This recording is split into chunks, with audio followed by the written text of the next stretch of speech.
Film की शुरुआत में हम एक योद्धा को सफेद घोड़े पर सवार जंगल में भागते हुए देखते हैं, जिसके पीछे कई सिपाही पड़े होते हैं। तभी अचानक उसके सामने एक सफेद उल्लू आ जाता है, जिससे योद्धा घोड़े से नीचे गिर जाता है। इसलिए अब सिपाही उसकी तरफ बढ़ने लगते हैं, पर वो बड़ी बहादुरी से उनका मुकाबला करके कई सिपाहियों को आसानी से मार गिराता है। तब वो उल्लू अपने असली रूप में आ जाता है, जो कोई और नहीं बल्कि बारबरा होती है, जिसे देखकर वो हैरान हो जाता है। तब बारबरा अपनी जादुई चाबुक से योद्धा पर हमला करके उसकी तलवार को पिघला देती है। फिर एक सिपाही उस योद्धा के घोड़े को लेकर आता है, जिसे देखकर बारबरा उसे अपने असली रूप में आने को कहती है, जिस पर वो घोड़ा अपने असली रूप में आ जाता है, जो उस योद्धा का दोस्त निकलता है। वो बारबरा को योद्धा के साथ कुछ भी बुरा करने से मना करता है, लेकिन वो उसकी नहीं सुनती और फिर अपने चाबुक से योद्धा पर वार करके उसे पत्थर का बना देती है। जिसके बाद वो योद्धा के दोस्त से कहते हैं कि ये आखिरी योद्धा मेरे रास्ते का रुकावट था। इसके बाद अब कोई नहीं बचा जो मुझे इस दुनिया पर राज करने से रोक सकता है। जो इतना कहकर वो योद्धा को पानी में फेंकवा देती है। पर जब वो योद्धा के दोस्त को भी मारने वाली होती है कि वो तुरंत उससे बचकर पानी में कूद जाता है, जहाँ हम पानी के नीचे कई सारे योद्धाओं की मूर्तियों को देखते हैं, जिन्हें बारबरा ने ही पत्थर का बना दिया है।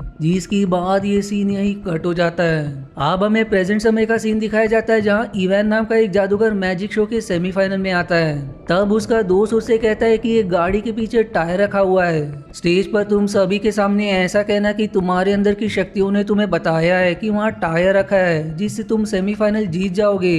इसलिए इवैन ऐसा ही करता है। दरअसल उसे कोई जादू नहीं आता, वो बस लोगों को बेवकूफ बनाया करता है, और अब भी बेवकूफ बनाकर वो सेमीफाइनल भी जीत जाता है। जिसके बाद वो अपने घर आता है, जहां वो अकेले ही रहता है, क्योंकि उसे नहीं मालूम कि उसके माता पिता कौन और कहां हैं। साथ ही उसके घर में काम करने वाली फीमेल कोई और नहीं बल्कि भेष बदली हुई गैलिना होती है। तब एक फीमेल इवैन को फोन करके अपने घर बुलाती है, ये जानने कि उसके पति उसे धोखा तो नहीं दे रहा। इसलिए इवैन उसके घर जाता है और नकली रिचुअल करके उससे कहता है कि तुम्हारा पति तुम्हें धोखा दे रहा था, पर मैंने ऐसा रिचुअल किया है कि अब वो तुम्हें धोखा नहीं देगा। जो सुनकर वो फीमेल उसे काफी पैसे देती है। अब कुछ समय बाद इवैन को एक फीमेल हॉस्पिटल बुलाती है, जहां उसकी बेटी कोमा में है। वो फीमेल इवैन से विनती करती है कि तुम एक जादूगर हो, तुम मेरी बेटी को ठीक कर दो, जिसके लिए तुम जो कहोगे वो देने के लिए मैं तैयार हूँ। पर अब ये सुनकर इवैन को काफी बुरा लगता है कि उसने लोगों को धोखा देकर बहुत गलत किया। साथ ही उस बच्ची को देखकर उसे अपना बचपन याद आने लगता है, जहाँ अनाथ आश्रम के बच्चे उसे बहुत परेशान किया करते थे।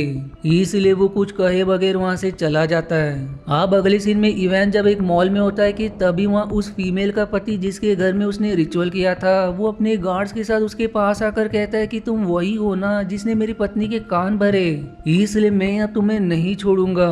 जो सुनकर इवैन वहाँ से भागने लगता है और भागते वो एक स्लाइड के अंदर चले जाता है, लेकिन उस स्लाइड से बाहर निकलते ही वो उसी जादुई दुनिया में आ जाता है जहाँ बारबरा रहती है। तब उसके पास योद्धा का दोस्त आता है, जो इवैन से कहता है कि आखिरकार तुम यहाँ आ ही गए। तुम्हारे पिता जो इस राज्य के राजा थे, उन्होंने तुम्हें बारबरा से बचाने के लिए भविष्य की दुनिया में भेज दिया था, लेकिन अब तुम वापस आ गए।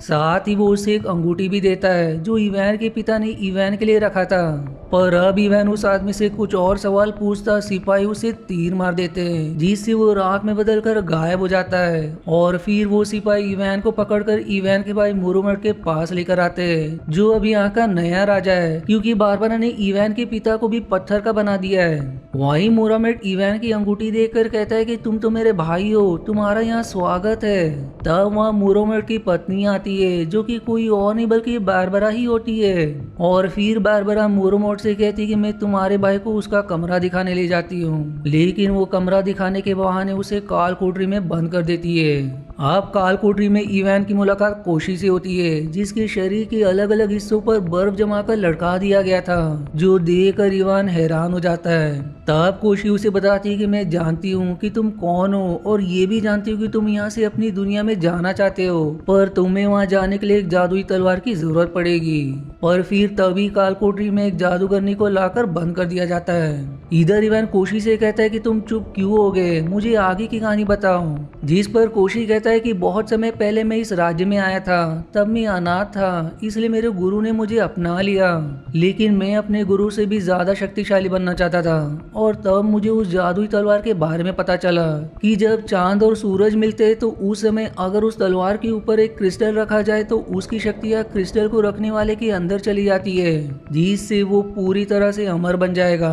और इस तरह से मैं भी अमर बन गया और हजारों साल इस राज्य पर राज किया।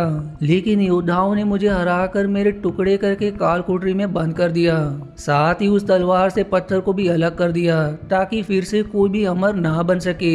इसलिए तुम्हारे पिता ने ही उस तलवार को छिपा दिया, जिसके बारे में किसी को नहीं पता कि वो तलवार अभी कहाँ है, और वही तलवार तुम्हें तुम्हारी दुनिया में भेज सकती है। अब इनकी बातें जैसे ही खत्म होती है, जादूगरनी अपने बैग से बेलिसा को निकालती है, जो मेंढक से बदलकर अपने असली रूप में आ जाती है। और बाहर आकर वो जादूगरनी को छुड़ाकर कौशी के बर्फ को तोड़कर उसके शरीर के हिस्सों को जोड़ने लगती है, जिससे वो ठीक हो जाता है। इसके बाद अब वो सभी वहाँ से जाने लगते हैं, साथ ही वो इवान को भी छुड़ा लेते हैं, पर तभी उनके पीछे सिपाही पड़ जाते हैं। लेकिन तभी वहाँ जादूगरनी की झोपड़ी भागते हुए आती है, जिस पर सवार होकर सभी वहाँ से भाग निकलते हैं। लेकिन अब उल्लू बनकर बारबरा उनके पीछे पड़ जाती है, इसलिए अब जादूगरनी अपनी जादू से उसके मुंह में ही मटका फंसा देती है, जिससे बारबरा वही गिर जाती है। और फिर सभी झोपड़ी में सवार होकर वहां से भाग जाते हैं। अब रात गुजरने के बाद अगले दिन इवैन और बाकी आगे बढ़ने लगते हैं, जहां वो सभी एक छोटे तालाब के पास आते हैं, जिसके अंदर नदी का राजा मेरमैन रहता है और उसे ही रास्ता पता है कि कहां से उस तलवार तक जाया जा सकता है।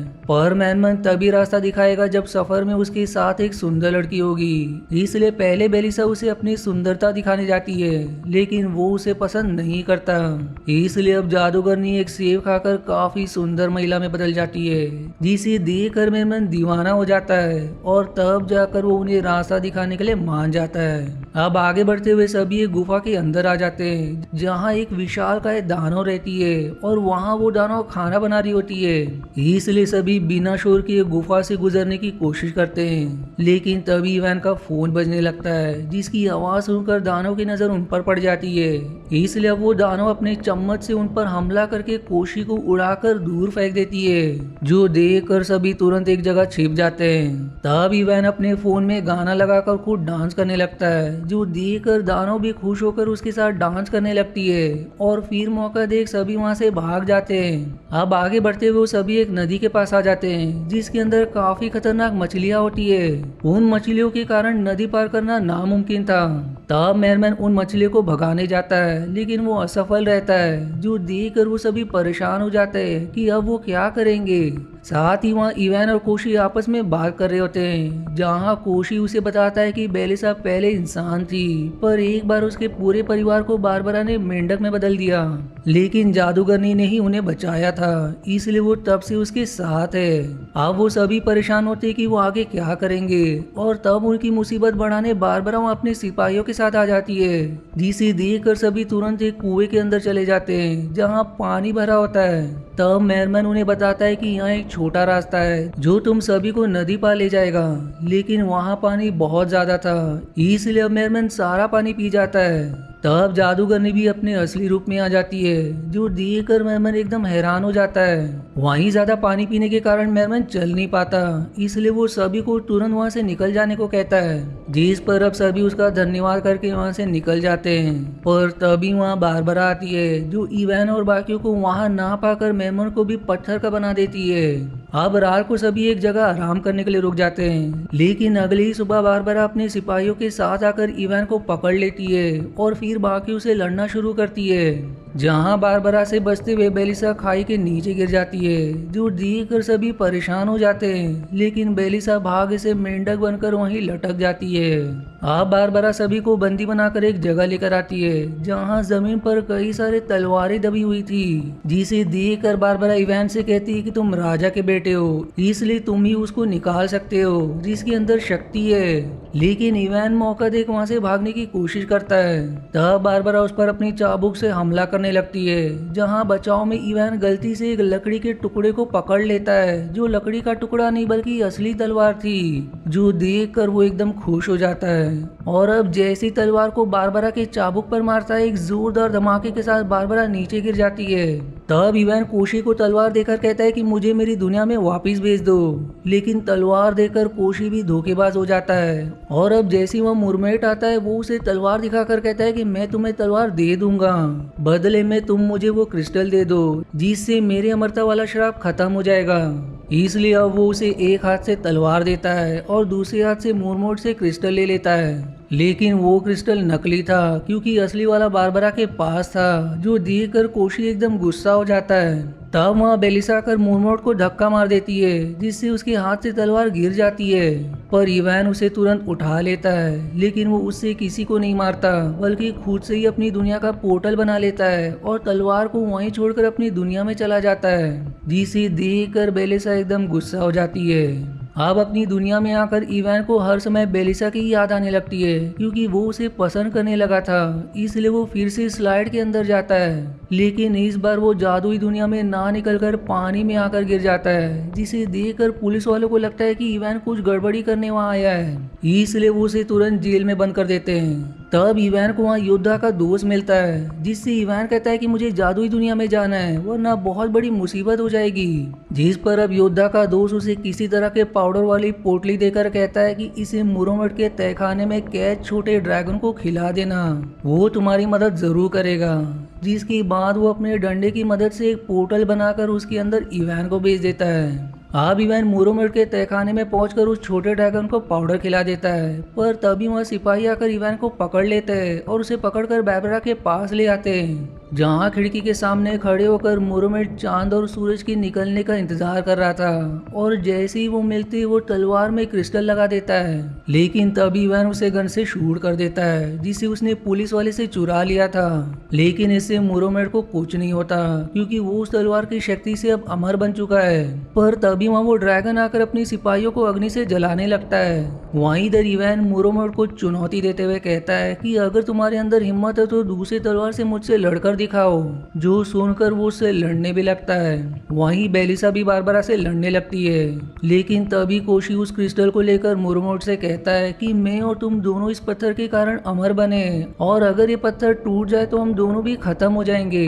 मुरोमट उसे ऐसा करने से मना करता है, लेकिन उसे इवान को धोखा देने का पछतावा था, इसलिए वो उस क्रिस्टल को तोड़ देता है, जिसके टूटते कोशी और मुरोमट दोनों ही राख में बदलकर गायब हो जाते हैं, जो देखकर बारबरा समझ जाती कि अब वो उनका मुकाबला नहीं कर पाएगी। इसलिए वो तुरंत वहाँ से भाग निकलती है। अब बारबरा के वहाँ से भागते ही उसका जादू खत्म हो जाता है, जिससे राजा पत्थर से इंसान बन जाते हैं। साथ ही मेरमैन भी इंसान बन चुका था, जिसके बाद अब इवान अपनी दुनिया में जाकर उस कोमा में गई बच्ची को जादुई पानी की एक बूंद पिला देता है, जिससे वो कोमा से बाहर आ जाती है। लेकिन उसकी आंखें खुलने से पहले ही इवान एक फरिश्ते की तरह वहाँ से गायब हो जाता है। और फिर इवान जादुई दुनिया में बेलिसा के साथ झोपड़ी में सवार होकर उसके माता पिता से मिलने निकल जाता है, जहाँ दोनों काफी खुश होते हैं। साथ ही बारबरा ने जिन योद्धाओं को पत्थर का बनाकर पानी में फेंक दिया था, वो भी बिल्कुल ठीक होकर पानी से बाहर आने लगते हैं। अब मूवी के आखिरी सीन में हम बारबरा को असली दुनिया में देखते हैं, जहाँ वो गैलिना से मिलने आती है। गैलिना उसे कहती कि मैंने पहले ही कहा था कि तुम अकेले जादुई दुनिया को अपने कब्जे में नहीं कर पाओगी,